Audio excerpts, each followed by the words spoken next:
నమస్తే, welcome to our channel. నేను మీ అనుష. మనం ప్రతిరోజు తీసుకునే ఆహారంలో దాంట్లో ముఖ్యమైనవి నూనె ఇంకా మసాలాలు. కానీ ఈ మసాలాల్లోనే కల్తీ జరుగుతున్నాయి. కల్తీ జరగడం వల్ల అనేక అనారోగ్య సమస్యల బాధన పడుతున్నాం మనం. సో దాంట్లో ముఖ్యంగా ఈ లివర్, డయాబెటీస్, ఒబేసిటీ, అతి ముఖ్యంగా క్యాన్సర్స్ కూడా వస్తున్నాయి అని చెప్పుకొస్తున్నారు. సో ఈ అంశం గురించి మాట్లాడడానికి ప్రస్తుతం మనతో పాటు ఉన్నారు senior consultant gynae oncologist doctor Sai Lakshmi Diana గారు ఉన్నారు. మేడంతో మాట్లాడి కంప్లీట్ డీటెయిల్స్ తెలుసుకుందాం. నమస్తే మేడం. నమస్తే అనూష. మేడం, చూసుకుంటే రోజు రోజుకి కల్తీలు అనేవి జరుగుతున్నాయి. దీనివల్ల అనేక హెల్త్ ఇష్యూస్ వస్తున్నాయి. ఒకప్పుడు చూసుకుంటే హాస్పిటల్కి ఎవరో ఒక 60 ఇయర్స్ 70 ఇయర్స్ ఏజ్ ఉన్న వాళ్ళు వచ్చేవాళ్ళు, ఎక్కువగా విజిట్ అయ్యేవాళ్ళు. కానీ చిన్న చిన్న పిల్లలే హాస్పిటల్లో అడ్మిట్ అయ్యి అనారోగ్య సమస్యలు ఎందుకు వస్తున్నాయి అంటారు? 40 ఏళ్ల లోపు సగము షుగర్ పేషెంట్లు, బీపీ పేషెంట్లు, కొలెస్ట్రాల్ పేషెంట్స్, క్యాన్సర్ పేషెంట్స్ 40 లోపే ఉంటున్నారు ఈ మధ్యన. ఇది నా అబ్జర్వేషన్ కాదు, మీరు అంటున్నది కాదు, స్టాటిస్టిక్సే చెప్తున్నాయి. చిన్న వయసులో 20 to 40 మధ్యలో చాలామంది అనారోగ్యం పాలవుతున్నారు. అండ్ ఎందుకంటే ఈ 40 ఇయర్స్ వచ్చే లోపే మనం ఒక జీవితానికి సరిపడా తిండి తినేస్తున్నాము, అంత స్ట్రెస్ తీసుకుంటున్నాము, అన్ని అన్హెల్తీ హ్యాబిట్స్ ఉంటున్నాయి. People are becoming smoking, drinking, recreational drugs ఇవన్నీ చాలా ఎక్కువ అవుతున్నాయి. అండ్ ఒకప్పుడు ఇంతకుముందు కూడా స్మోక్ చేసేవారు, డ్రింక్ చేసేవారు, బట్ మోతాదు ద క్వాంటిటీ ఎక్కువ అవుతుంది. ఫుడ్ కూడా ఈజీగా, చీప్గా ఎక్కడ పడితే అక్కడ మనకి ఏ నిమిషం కావాలంటే ఆ నిమిషం కావాల్సిన ఐటమ్ దొరుకుతుంది. Everything is door step. Yes, everything మన బెడ్రూమ్లోకి రావటమే తక్కువ, ఇంకా డోర్ దాకా తెచ్చిస్తున్నారు. అండ్ మోర్ ఇంపార్టెంట్లీ, సో మనం క్వాంటిటీ పెరుగుతుంది, క్వాంటిటీ ఆఫ్ ఫుడ్ పెరుగుతుంది, క్వాంటిటీ ఆఫ్ అన్హెల్తీ హ్యాబిట్స్ పెరుగుతున్నాయి. Amount of smoking and drinking చాలా ఎక్కువ అవుతుంది. అమ్మాయిల్లో అబ్బాయిల్లో క్వాలిటీ పడిపోతుంది. అండ్ మనం తినే ఫుడ్లో చాలా మటుకు అన్హెల్తీ ఐటమ్సే ఉంటున్నాయి. ఆ ఐటమ్ అన్హెల్తీ అనే కాదు, దాన్ని ప్రిపరేషన్ కూడా అన్హెల్తీగా జరుగుతుంది. వాడే ఆయిల్స్, దాంట్లో యూస్ చేసే స్పైసెస్ ఇవన్నీ అన్హెల్తీగా. అండ్ ఇంకొక విషయం, ఫ్రెష్నెస్ చాలా తక్కువ. అవి ఎప్పుడు తయారయ్యి, ఎప్పుడు డిఫ్రాస్ట్ అయ్యి, ఎప్పుడు డీప్ ఫ్రై అయ్యి, ఎప్పుడు మన డోర్ స్టెప్కి వచ్చిందో గాడ్ నోస్. సో ఇన్ని రకాలుగా మనిషి పొద్దున్న లేచినప్పటి నుంచి పడుకునే వరకు బాడీకి insult in so many ways జరుగుతూనే ఉంది. మన బాడీని ఇన్ని రకాలుగా ఇంత దారుణంగా ఇన్సల్ట్ చేస్తే రోగాలు రాక తప్పవు. ఇంకోటి మేడం, మనం తీసుకునే ఐటమ్స్ మీరు అన్నట్టు ప్రతిదీ అన్ని ఈజీ టు ఆర్డర్, అన్ని డోర్ డెలివరీ అయిపోయి మనం బ్రాండ్ చూసి కొంటున్నాము. కొన్ని మసాలాస్ కావచ్చు, ఏవైనా ఆయిల్స్. సో ఈ అన్సాచురేటెడ్, ఎస్పెషల్లీ ఈ పాలీ అన్సాచురేటెడ్ ఫ్యాటీ యాసిడ్స్ ఉన్న ఆయిల్స్ వాడడం వల్ల అనేక హెల్త్ ప్రాబ్లమ్స్ వస్తున్నాయి అని అంటున్నారు కదా, ఏంటది? లుక్ అండి, ప్రతి ఆయిల్కి ఒక పాయింట్ ఉంటుంది, వేర్ ఇట్ బాయిల్స్, అంటే వేర్ ఇట్ డీప్ ఫ్రై చేయటానికి ప్రతి ఆయిల్కి ఒక టెంపరేచర్ రీచ్ అవ్వాలి. మన ఇళ్లలో కామన్గా వాడే oils or sunflower oil, peanut oil or rice bran oil, canola oil. ఇలాంటి ఆయిల్స్ మనం రొటీన్గా వాడతాము. అండ్ ఈ ఆయిల్స్ టెంపరేచర్ రీచ్ అవ్వటానికి, ఒక ఐటమ్ మనం ఫ్రై చేయాలి అంటే ఆ oil almost 300 to 400 degrees centigrade వరకు వెళ్ళాలి. అండ్ ఆ టెంపరేచర్ రీచ్ అయినప్పుడు, ఆయిల్లో నుంచి పొగలు వస్తున్నప్పుడు, ఆ వచ్చే పొగలో కెమికల్స్ మూలంగా క్యాన్సర్స్ వస్తున్నాయి అంటున్నారు. సో ఇప్పుడు మనం sunflower oil, safflower oil, rice bran oil, canola oil ఇవన్నిటితో కూడా ఆ వచ్చే పొగలో క్యాన్సర్ వచ్చే రిస్క్ ఉందంటే మరి మనం ఏం వాడతాం? అవును మేడం. సో ఏమంటున్నారు అంటే నూనె, ఘీ, బటర్, నెయ్యి, వెనపూస అండ్ ఆలివ్ ఆయిల్ ఇవి తక్కువ టెంపరేచర్లోనే హీట్ అయిపోతాయి. ఇప్పుడు మనం ఆయిల్లో కొంచెం నెయ్యి వేసి వేడి చేసామనుకోండి, నెయ్యి మాడిపోతుంది. అవును. రెండు కలిపి మనం వేడి చేయలేం, బికాజ్ ఆయిల్కి చాలా టైం పడుతుంది కాగటానికి. నెయ్యి తొందరగా కాగిపోయి ఆ టైంలో ఇది మాడిపోతుంది, మనందరికీ తెలిసిన విషయమే అది. సో నెయ్యి, వెనపూస తొందరగా రీచ్ అయిపోతాయి ఆ టెంపరేచర్. సో దానిలో నుంచి వచ్చే కెమికల్ తక్కువ ఉంటుంది.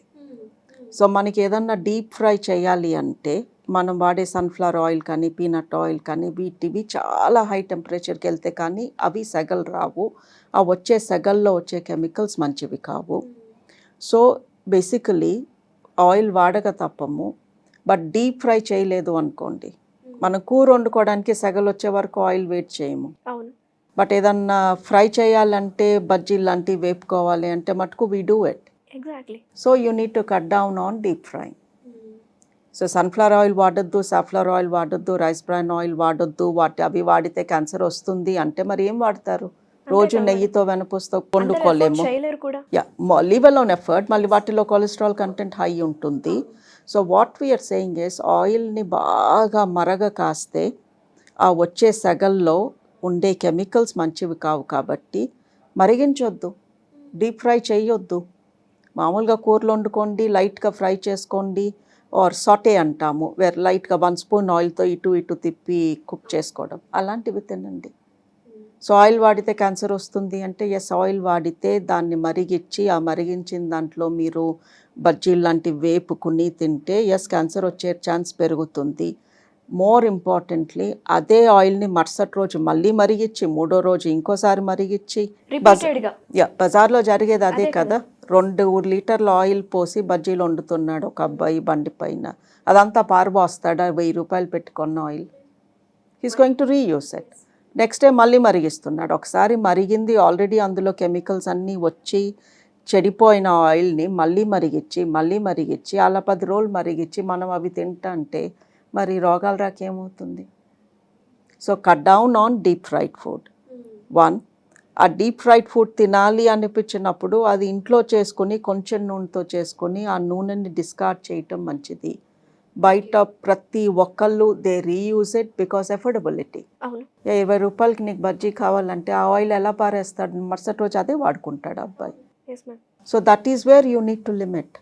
తప్పదు, ఫ్రెండ్స్తో బయటికి వెళ్ళాను, నాకు ఆ పానీపూరి తినాలని ఉంది అంటే వారానికి ఒకసారి తినండి, 10 రోజులకు ఒకసారి తినండి. రోజు అలాగే తింటూ ఉంటే మా చుట్టూతో తిరుగుతూనే ఉంటారు. అండ్ ఇంకోటి, మనం వాడే వెల్లుల్లి అండ్ ఈ మసాలాలు, ఈ గరం మసాలాస్, ఇంకా మన అల్లం పేస్ట్ కూడా ఎలా తయారు చేస్తున్నారో కూడా తెలియదు.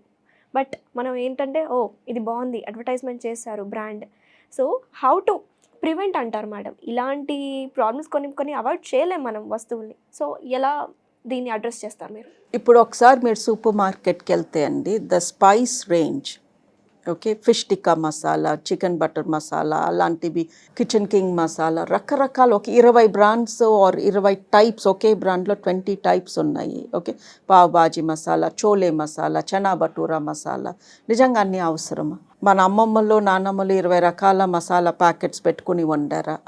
అప్పుడు 4 ఉన్న ధనియాల పొడి, మిరియాల పొడి ఏయో ఇంట్లో దంచుకుని చేసుకున్నవి 4 వాడారు, శుభ్రంగా మనం తిన్నాము, మన పేరెంట్స్ పెరిగారు. ఇప్పటికీ మన పేరెంట్స్ చక్కగా 70s 80sలో ఉన్నారు అంటే because they ate better than అస్.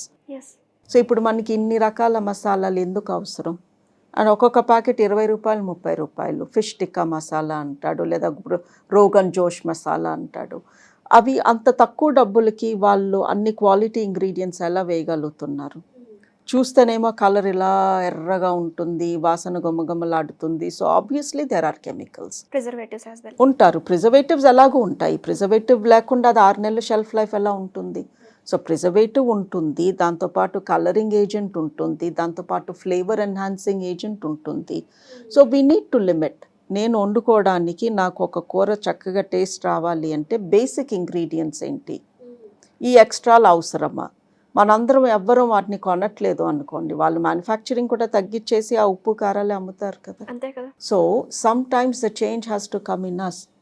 అల్లం వెల్లుల్లి పేస్ట్ చాలామంది కొనుక్కుంటారు. బ్యాచులర్స్ మిక్సీ లేదు, రోల్ లేదు, కొనుక్కున్నారు, అర్థం ఉంది. ఇంట్లో హౌస్ వైఫ్స్కి ఏంటి ప్రాబ్లం అండి? అది కూర్చుని దంచుకున్నో ఇటు రోల్ మిక్సీలో వేసుకుని, అందులో కూడా వినగర్ అని, కెమికల్స్ అని, ప్రిజర్వేటివ్స్ అని అన్నీ వేసి అమ్ముతున్నారు కదా. So some times we have to take a step back. ఒకసారి మీ కిచెన్లో చూడండి, బయట కొన్న ప్రోడక్ట్స్, రెడీమేడ్ ప్రోడక్ట్స్ ఎన్ని ఉన్నాయి, అవి లేకపోతే గడవద్దా? బికాజ్ అందులో ఉన్న రంగులు, కెమికల్స్ రోజు మన ఇంట్లో వాళ్ళకి మనం పెడుతున్నాము, వాళ్ళు సిక్ అవుతున్నారు. ఎందుకు సిక్ అవుతున్నారు అని మనమే బాధపడుతున్నాము. సో ఎన్ని బయట నుంచి కొనాలి, కొనక తప్పదు, ఎన్ని ఇంట్లో నేను క్లీన్గా చేసుకోగలను, we need to draw a line అండి. ఓకే, ద చేంజ్ వాళ్ళు అమ్మకూడదు. అవన్నీ రంగులేసి అవన్నీ వాళ్ళు అమ్మడం తప్పు. గవర్నమెంట్ రెగ్యులేషన్ చేయాలి, ఆ రంగులు వేయనీయకుండా ఉండాలి. బట్ మనం కూడా కొనకుండా ఉండొచ్చు. అండ్ ఈ రంగులు are very cheap and they are very bad to health. And everyday అలాంటి రంగులు వేసిన ఉప్పు, కారము, రంగు వేసిన పసుపు, రంగు వేసిన మసాలా పౌడర్లు తింటూ ఉంటే రోజు అలా మన పొట్టలో అవి పేరుకుపోయి ఒకరోజు పొట్ట అంటుంది, ఇంకా నా వల్ల కాదు ఇన్ని రంగులు నేను అరిగించుకోలేను అని చెప్పి అల్సర్లు ఇవన్నీ స్టార్ట్ అవుతాయి. సో ఒక రకంగా చెప్పాలంటే ఈ క్యాన్సర్ని ప్రివెంట్ చేసుకోవాలంటే ఒక మాటలో మీరు ఏం చెప్తారు మేడం? బాడీని రెస్పెక్ట్ చేయండి. బాడీ పొద్దున్న లేచినప్పటి నుంచి మళ్ళీ నెక్స్ట్ డే లేసే వరకు 24 అవర్స్ మీకు అది సహాయం చేస్తూనే ఉంది. మీరు పడుకున్న మీ బాడీ దాని పని అది చేస్తూనే ఉంది, గుండె కొట్టుకుంటూనే ఉంది, పేగులు అరిగిస్తూనే ఉన్నాయి. So respect your body. ఏదన్నా మీ బాడీలోకి వెళ్తున్నప్పుడు పీల్చే గాలిలో తేడా ఉంది, అది మన కంట్రోల్లో లేదు. నోట్లోకి వెళ్ళే ఫుడ్ ఇన్ని రకాల ప్రాసెస్డ్ కెమికలైజ్డ్ హార్మ్ఫుల్ ఫుడ్ తింటూ ఉంటే మీ పేగులు అరిగించుకోలేవు. మీ బాడీ రిపేర్ అయ్యేది మీరు పడుకునేటప్పుడు. సో సరిపడా పడుకుంటే బాడీకి రిపేర్ అయ్యే టైం దొరుకుతుంది. బికాస్ రోజంతా దానికి డ్యామేజ్ జరుగుతూనే ఉంది. మైండ్కి రోజంతా డ్యామేజ్, స్ట్రెస్ మూలంగా రకరకాల డ్యామేజెస్ జరుగుతూనే ఉన్నాయి. You have to sleep enough. Okay. ఇవన్నిటికీ తోడు definitely dangerous items, cigarettes, alcohol, soft drinks, coloured soft drinks and recreational drugs. ఈ మధ్యన చాలామంది కోక్ అని, క్యానబిస్ అని, ఎక్స్టసీ అని ఇవన్నీ ట్రై చేస్తున్నారు, college students and middle aged people. ఈ ఫుడ్లో తేడాలతో పాటు ఈ ఎక్స్ట్రా డ్యామేజ్ కూడా మీరు అలా చేసుకుంటూ ఉంటుంటే మీ body will give up. Thank you madam, చాలా డీటెయిల్గా ఎక్స్ప్లెయిన్ చేశారు. ఈ కల్తీ జరుగుతున్న స్పైసెస్ అండ్ ఆయిల్స్ని మనం ఎలా అడ్రస్ చేయాలి, ఎలాంటిగా జాగ్రత్తలు తీసుకోవాలి మన ఆహారం విషయంలో చాలా వివరంగా చెప్పాను. థ్యాంక్ యూ అండి. నమస్తే. నమస్తే.